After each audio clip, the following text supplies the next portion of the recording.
ఒకరోజు ఒక అమ్మాయి తన తండ్రి దగ్గరికి వచ్చింది.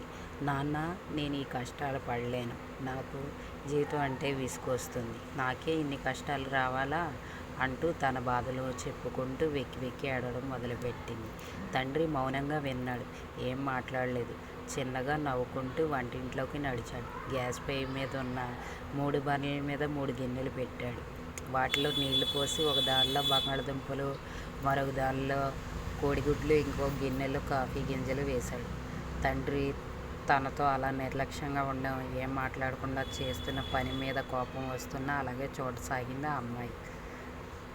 అలా 20 నిమిషాలు మరిగించాక స్టవ్ని కట్టేసి ఆ గిన్నెలు దింపి వాటిని కూతురి ముందు పెట్టి ఏం జరిగిందో పరిశీలించమన్నాడు.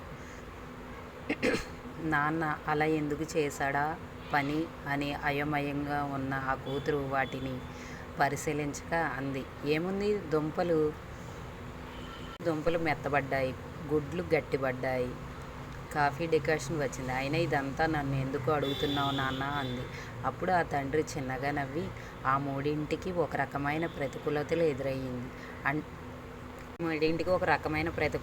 ఎదురయ్యాయి అంటే ఒకే రకమైన గిన్నెలో అదే గ్యాస్ వేడి నీటిని చవి చూశాయి. కానీ ఒక్కొక్కటి ఒక్కో రకంగా స్పందించాయని గమనించావా? మామూలుగా గట్టిగా ఉండే దుంపలు ఇప్పుడు మెత్తబడ్డాయి, చితికిపోయే గుడ్లు గట్టిపడింది, గట్టిగా ఉండే కాఫీ గింజలు మెత్తపడి వాటిలో రసాయనం ఊరించింది, నీటి రంగును మార్చింది.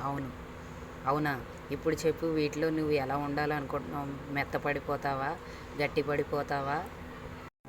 పరిస్థితులను మారుస్తావా? ఇక్కడ నీదే ఎంపిక. దాని మీద ఇందాక అడిగిన ప్రశ్నకు సమాధానం ఉంది అన్నాడు. ఆ అమ్మాయి ముఖంలో ఏదో తెలియని వెలుగు. కన్నీళ్లు ఆగిపోయాయి. బాధ లేదు.